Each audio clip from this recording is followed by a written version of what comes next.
Le bénéfice est clair pour chacun.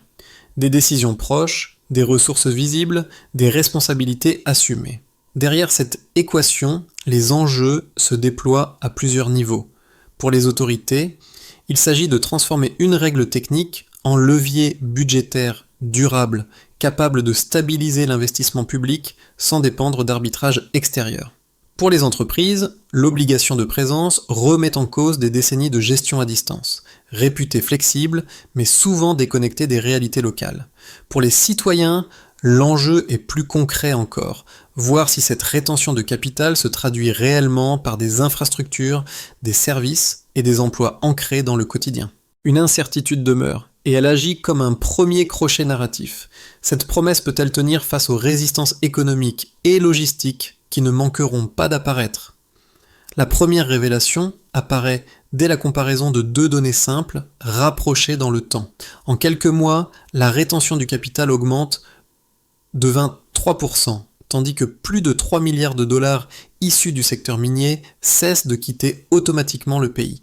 Ce double déplacement, discret sur le papier mais massif dans ses effets, indique que la mécanique économique du Burkina Faso s'est déjà réorientée, bien avant que le débat public n'en mesure toutes les conséquences. Pour comprendre cette bascule, il faut revenir au cadre antérieur. Pendant des décennies, les ressources du Sahel alimentaient des chaînes de valeur largement externalisées. L'or et les minerais étaient extraits localement, mais les décisions stratégiques, les arbitrages financiers et les centres de gouvernance demeuraient à l'étranger. Cette organisation permettait une grande mobilité du capital, mais elle laissait peu de traces durables dans l'économie nationale. Les flux entraient, repartaient, et la valeur se dissolvait hors du territoire. La nouvelle règle modifie précisément ce point de fuite. Toute entreprise dépassant un seuil fixé doit désormais établir son siège dans le pays, imposant une proximité décisionnelle longtemps absente. Ce changement n'agit pas seulement comme une contrainte juridique. Il altère la temporalité des décisions, la visibilité des responsabilités et la nature même des relations entre acteurs publics et privés. Les coûts invisibles de la distance auparavant diluée deviennent soudain mesurables. Dans ce contexte, Ibrahim Traoré occupe une position structurante. En exigeant une présence réelle des multinationales, il replace la responsabilité économique au cœur du territoire concerné. Le geste n'est pas présenté comme une rupture idéologique, mais comme un rééquilibrage pragmatique. Si la richesse est produite ici, alors une part significative de sa gestion doit aussi s'y exercer. Ainsi, la question posée dès l'ouverture trouve une première réponse partielle. Si la valeur reste là où elle naît, ce n'est pas seulement un indicateur qui change, mais l'orientation même de la trajectoire nationale. Pour saisir les premiers effets concrets de la réforme, deux scènes servent de repères dans un paysage encore instable. Elles ne relèvent ni du symbole abstrait, ni de la projection théorique, mais de situations ordinaires où le changement devient visible. Dans les zones minières d'abord, l'arrivée progressive d'équipes dirigeantes modifie le rythme quotidien. Là où les décisions étaient autrefois transmises à distance, elles sont désormais prises sur place. Les problèmes techniques trouvent des réponses plus rapides, les arbitrages budgétaires cessent d'attendre des validations lointaines et les chantiers gagnent en continuité opérationnelle. Cette proximité transforme la relation hiérarchique. La responsabilité devient immédiate, moins diluable. Un second microcas apparaît dans les services périphériques. Transport, logistique, maintenance et commerce local cessent d'être de simples passages temporaires. La permanence des sièges crée un tissu économique plus dense, des ateliers ouvrent, des prestataires s'installent durablement et des emplois émergent hors du seul cycle d'extraction.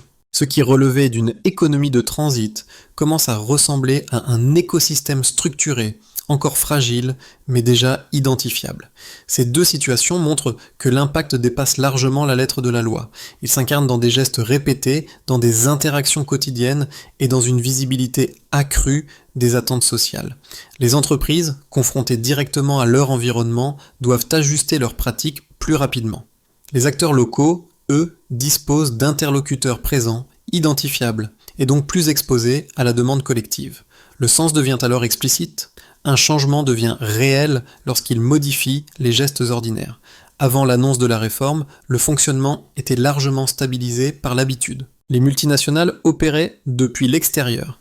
ajustant leur stratégie à distance avec une présence locale réduite à des structures minimales. Les décisions clés transitaient par des sièges éloignés, et le temps long de la validation diluait à la fois la responsabilité et l'impact. La valeur circulait vite, mais elle s'ancrait peu. Cette configuration, acceptée comme une norme, semblait difficile à déplacer tant elle structurait les pratiques du secteur extractif. Le déclenchement rompt cette inertie. La déclaration officielle fixe un seuil précis et une règle simple. Au-delà d'un certain volume d'activité, l'implantation locale devient obligatoire. Le ton est direct, sans ambiguïté, et il réduit l'espace d'interprétation. En un instant, ce qui relevait d'une option stratégique se transforme en exigence structurelle. Les entreprises doivent reconsidérer leur organisation, évaluer leurs coûts réels et redessiner leur chaîne de décision. Le cadre juridique agit alors comme un interrupteur, activant une reconfiguration rapide là où prévalait la continuité. La montée en tension apparaît dans les semaines suivantes. Les conseils d'administration s'emparent du sujet, les scénarios se multiplient et les positions divergent. Certains acteurs réagissent par la prudence, voire la réticence, évoquant une perte de flexibilité et une augmentation des charges opérationnelles. D'autres perçoivent au contraire une opportunité de stabiliser leurs activités, de réduire les frictions locales et d'améliorer leur acceptation sociale. Ce moment de bascule révèle un déplacement du centre de gravité. Ouagadougou cesse d'être un simple point d'exécution pour devenir un lieu où se jouent des arbitrages déterminants. Au cœur de cette phase, l'intervention d'Ibrahim Traoré s'impose comme un facteur de cohérence. En maintenant la ligne sans escalade verbale, il transforme une contrainte perçue en négociation structurelle. La réforme n'est plus présentée comme une sanction, mais comme un cadre destiné à rééquilibrer la relation entre souveraineté nationale et investissement privé. Cette posture réduit l'espace du retrait brutal et encourage des ajustements progressifs, même chez les acteurs initialement sceptiques. Viennent ensuite les répliques, plus diffuses mais mesurables. Les premiers bureaux s'installent, des équipes intermédiaires sont relocalisées et les besoins logistiques augmentent. Les chantiers d'infrastructure s'intensifient pour accompagner cette présence accrue, révélant en même temps les limites existantes. Routes, énergie et capacités techniques sont mises sous tension, rappelant que la réforme ne produit pas d'effets automatiques. Elle exige une adaptation continue et une coordination fine entre acteurs publics et privés. Cette séquence, de l'activation au choc, puis aux ajustements, dessine une dynamique nouvelle. La réforme cesse d'être un événement ponctuel pour devenir un processus. Elle expose les fragilités, accélère les décisions et rend les responsabilités plus visibles. À ce stade, la question initiale se précise.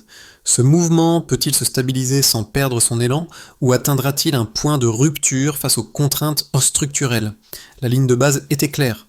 Pendant des années, une part décisive de la valeur produite quittait presque immédiatement le territoire, puis la variation actuelle marque une rupture mesurable dans ce flux économique. La hausse de 23% de la rétention du capital constitue le premier indicateur.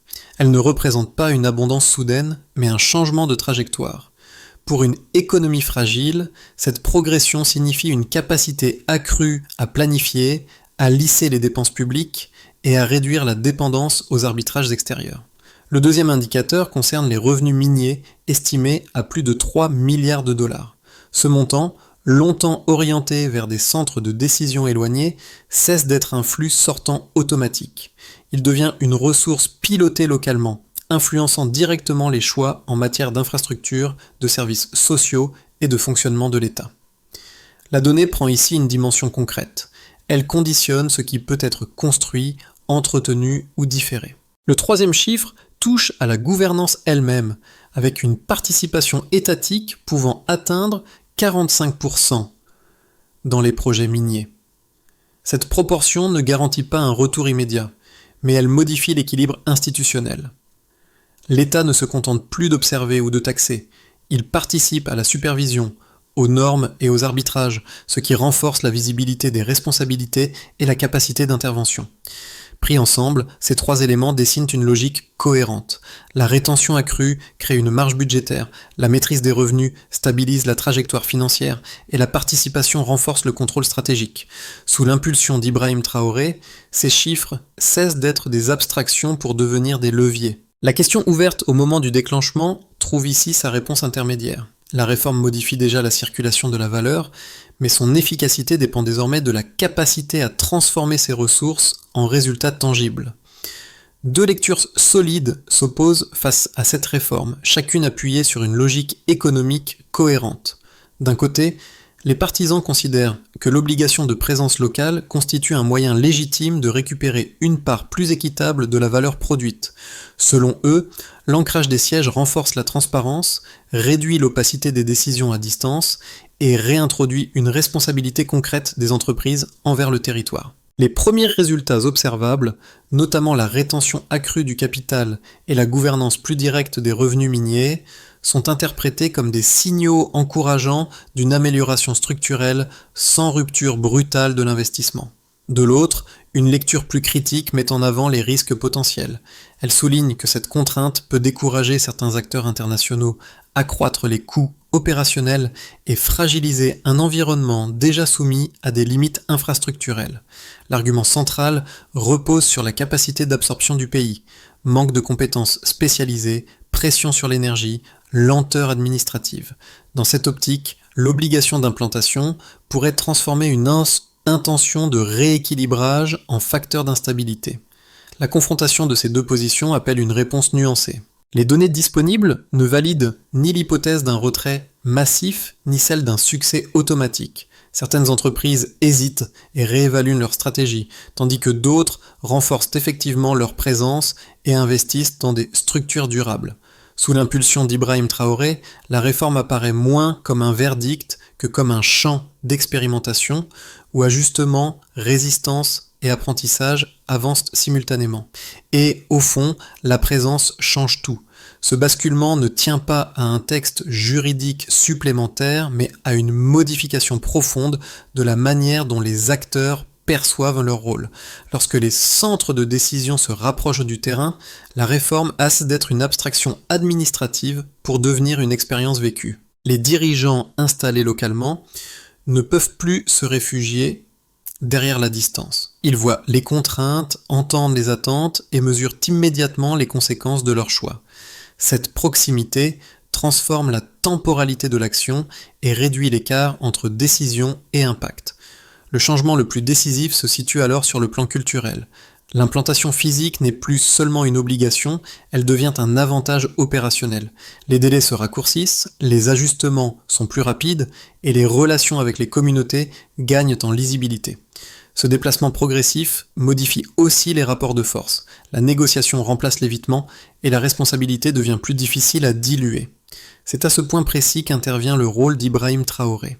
En insistant sur la présence réelle plutôt que sur la seule conformité formelle, il ancre la réforme dans une logique de comportement, non de simple procédure. Le cœur du dispositif apparaît alors clairement. Rapprocher la décision du lieu où ses effets se font sentir. Cette révélation ouvre une nouvelle question, plus concrète encore. Qui bénéficie réellement de cette proximité retrouvée ? Pour l'État, le déplacement du centre décisionnel modifie d'abord la capacité d'action. La rétention accrue du capital et la maîtrise plus directe des revenus miniers offrent une marge budgétaire plus lisible. Cette marge ne crée pas une abondance immédiate, mais elle rend possible des choix auparavant différés. Les infrastructures deviennent planifiables, les calendriers plus crédibles et les priorités plus visibles. L'administration, cependant, se trouve exposée. Chaque retard, chaque inefficience devient immédiatement perceptible lorsque les décisions se prennent sur place. La réforme renforce ainsi le pouvoir public tout en augmentant le niveau d'exigence à son égard. Pour les entreprises, les effets sont ambivalents. L'obligation d'implantation locale réduit la flexibilité qui caractérisait la gestion à distance, mais elle apporte en contrepartie une stabilité opérationnelle nouvelle. Les équipes dirigeantes, présentes durablement, comprennent mieux les contraintes logistiques, sociales et politiques. Les arbitrages se font plus rapidement, les conflits sont traités plus tôt, et les relations avec les autorités gagnent en continuité. Certaines entreprises perçoivent encore cette proximité comme un coût, d'autres y voient un investissement stratégique. Sous l'impulsion d'Ibrahim Traoré, ce déplacement transforme progressivement la présence locale en critère de crédibilité plutôt qu'en simple contrainte réglementaire. Pour les citoyens, les conséquences sont les plus tangibles, mais aussi les plus inégales. Dans les zones concernées par l'implantation des sièges et des chantiers, de nouvelles opportunités apparaissent. Les emplois liés à la construction, à la maintenance, à la logistique ou à l'administration se multiplient. Les services périphériques se stabilisent et certaines formations professionnelles trouvent enfin un débouché local. Toutefois, cette dynamique ne touche pas encore l'ensemble du territoire. Le défi majeur réside dans la diffusion des bénéfices, afin que la rétention de valeur ne se concentre pas uniquement autour de quelques pôles déjà connectés. Pour les voisins et les observateurs régionaux, l'expérience burkinabé agit comme un signal. Elle montre qu'un État peut tenter de rééquilibrer sa relation avec les multinationales sans rompre immédiatement les flux d'investissement. Le pays devient un point de référence, observé avec attention par d'autres économies riches en ressources. Si la réforme se stabilise, elle pourrait inspirer des cadres similaires ailleurs. Si elle échoue, elle servira d'argument contre toute tentative comparable. Dans les deux cas, le Burkina Faso a déjà déplacé le débat régional. Ainsi, la question ouverte au milieu du parcours trouve ici une réponse plus nette. La proximité décisionnelle bénéficie à plusieurs acteurs, mais à des rythmes différents. Elle crée des opportunités réelles tout en révélant des tensions nouvelles. Le véritable enjeu n'est plus de savoir si la valeur reste sur le territoire, mais comment elle est répartie, gouvernée et transformée dans la durée. Dans un scénario de base, la dynamique actuelle se prolonge sans accélération majeure. L'État parvient à maintenir le niveau d'infrastructure engagé tout en améliorant progressivement sa capacité administrative. Les entreprises s'adaptent, parfois à contre-cœur, mais trouvent un équilibre entre obligations locales et efficacité opérationnelle. Les investissements restent prudents, réguliers, et la rétention de valeur se consolide lentement. Ce scénario ne produit ni rupture spectaculaire, ni recul brutal. Il installe une normalisation exigeante, fondée sur l'apprentissage et l'ajustement continu. Dans un scénario plus optimiste, plusieurs contraintes se desserrent simultanément. Les réseaux énergétiques gagnent en stabilité, les routes s'adaptent mieux au rythme de l'activité, et la formation professionnelle comble une partie des besoins en compétences. Cette amélioration crée un effet d'entraînement. Les entreprises accélèrent leur implantation durable, multiplient les bureaux et renforcent les services périphériques. Sous l'impulsion d'Ibrahim Traoré, le Burkina Faso pourrait alors devenir un précédent régional crédible, montrant qu'une présence décisionnelle imposée peut se transformer en avantage structurel partagé. Dans un scénario pessimiste, au contraire, les tensions s'accumulent. Les capacités administratives peinent à suivre, la pression sur l'énergie et les infrastructures freinent les opérations, et certaines entreprises réduisent leurs engagements ou se retirent. Les bénéfices pour les citoyens restent trop concentrés pour générer une adhésion durable. La réforme, perçue comme trop coûteuse ou mal accompagnée, perd de sa légitimité et affaiblit la position acquise sur la scène régionale. Ces trajectoires ne prédisent aucune certitude, mais elles invitent à une recommandation de fond. Si la proximité décisionnelle doit produire de la valeur durable, alors elle doit être pensée comme un processus à soutenir, non comme une contrainte à subir. Pour les travailleurs directement impliqués, la réforme modifie le quotidien de manière tangible. Dans les mines, sur les chantiers ou dans les services techniques, la présence des équipes dirigeantes réduit les délais de décision et rend les parcours professionnels plus lisibles. Les formations trouvent plus souvent un débouché local et les perspectives d'évolution cessent d'être uniquement théoriques. L'attente principale reste la continuité. Que cette proximité ne soit pas provisoire, mais inscrite dans la durée. Pour les familles et les communautés locales, l'impact est plus diffus, mais tout aussi réel. L'installation durable d'entreprises entraîne l'ouverture de commerces, la structuration des transports et une meilleure stabilité de certains services essentiels. Ces évolutions améliore le cadre de vie sans pour autant effacer les inégalités territoriales. Le risque perçu est celui d'une croissance concentrée autour de quelques pôles, laissant d'autres zones à l'écart du mouvement. Pour les observateurs engagés, entrepreneurs, enseignants, journalistes, acteurs associatifs, la réforme devient un laboratoire. Elle pose une question centrale. Comment transformer une rétention accrue de valeur en politique publique efficace et contrôlable ? Leur attente se focalise sur la gouvernance, la transparence et la capacité à mesurer les résultats. Sous l'angle porté par Ibrahim Traoré, l'enjeu dépasse l'économie immédiate et touche à la crédibilité institutionnelle à long terme. Deux gestes simples émergent alors. D'une part, suivre concrètement l'avancement des projets visibles sur le terrain. D'autre part, soutenir les initiatives de formation qui relient directement compétences locales et besoins réels. C'est à ce niveau que le changement devient personnel et mesurable. Pour que la proximité décisionnelle devienne un cadre durable, une orchestration précise des responsabilités s'impose. Le principe directeur, porté publiquement par Ibrahim Traoré, consiste à transformer la valeur retenue en résultats observables, selon un calendrier lisible et des indicateurs vérifiables. En premier lieu, il s'agit de renforcer les infrastructures essentielles. L'État doit établir un plan trimestriel pour l'énergie, les routes et la logistique, en priorisant les zones où l'implantation des entreprises est déjà effective. Les entreprises concernées cofinancent certains segments en échange de délais clairs et de standards stabilisés. L'indicateur de suivi repose sur la disponibilité énergétique, les temps de transport et la maintenance opérationnelle. Dans la continuité, il s'agit de structurer la formation professionnelle. Les ministères compétents, en partenariat avec les sociétés implantées, ouvrent ou étendent des centres techniques orientés vers les besoins réels du terrain. L'objectif est de produire des techniciens, ingénieurs et superviseurs locaux capables d'assumer des fonctions intermédiaires. La mesure clé est le taux d'insertion professionnelle dans les 6 à 9 mois suivant la formation. Parallèlement, il s'agit d'instaurer une gouvernance transparente. Des audits réguliers, rendus publics, suivent l'utilisation des ressources issues de la rétention du capital. Les résultats doivent être accessibles et comparables dans le temps. Les indicateurs portent sur la conformité des projets, le respect des délais et la qualité des dépenses engagées. Dans le même esprit, il s'agit de stabiliser les relations avec les entreprises. Des procédures administratives simplifiées et des délais d'instruction prévisibles réduisent l'incertitude. La mesure repose sur le temps moyen de traitement et le volume d'investissement renouvelé. Pour finir, il s'agit d'ancrer la responsabilité locale. La présence obligatoire des sièges implique des réunions stratégiques tenues sur place et une réactivité mesurable aux problèmes opérationnels.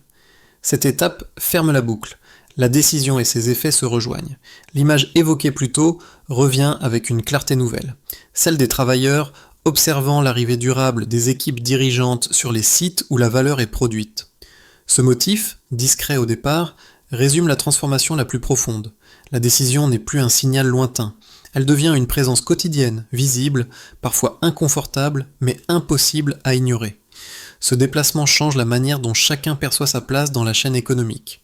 Dans ce récit, Ibrahim Traoré n'apparaît pas comme une figure isolée, mais comme un point d'appui autour duquel s'organise un changement de posture collective. Son initiative n'impose pas seulement une règle, elle modifie un cadre mental longtemps accepté. Les entreprises réapprennent à partager l'espace décisionnel, les institutions à assumer une responsabilité accrue et les citoyens à relier plus directement production et retombées. La force de cette dynamique ne réside ni dans la seule contrainte juridique, ni dans l'ampleur des chiffres. Elle se trouve dans l'ajustement progressif des comportements, là où la proximité remplace l'évitement et où la responsabilité devient tangible.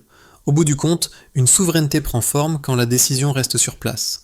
À ce stade, le récit dépasse largement le cadre d'une réforme technique ou d'un ajustement économique. Il interroge la manière dont une société choisit de définir la responsabilité de ceux qui tirent profit de son territoire. Les bureaux qui s'installent, les routes qui se construisent et les réseaux qui se densifient composent un paysage où la présence réelle devient une norme plutôt qu'une exception. Cette évolution ne garantit ni succès automatique, ni échec programmé, mais elle ouvre un espace de dialogue nouveau. Pour les citoyens, les entreprises et les observateurs, l'enjeu consiste désormais à accompagner cette proximité sans la vider de son sens. Une croissance ancrée localement exige de l'attention, du suivi et une capacité collective à questionner les résultats obtenus. Elle demande aussi de maintenir un équilibre entre ouverture internationale et responsabilité territoriale, sans céder à la facilité des modèles importés ou rejetés en bloc. La trajectoire engagée sous l'impulsion d'Ibrahim Traoré pose ainsi une question qui dépasse le seul cas burkinabé. Si la décision reste proche du terrain, quel modèle de présence économique sommes-nous prêts à soutenir pour l'avenir ? Un pays du Sahel retient soudain 23% de capital.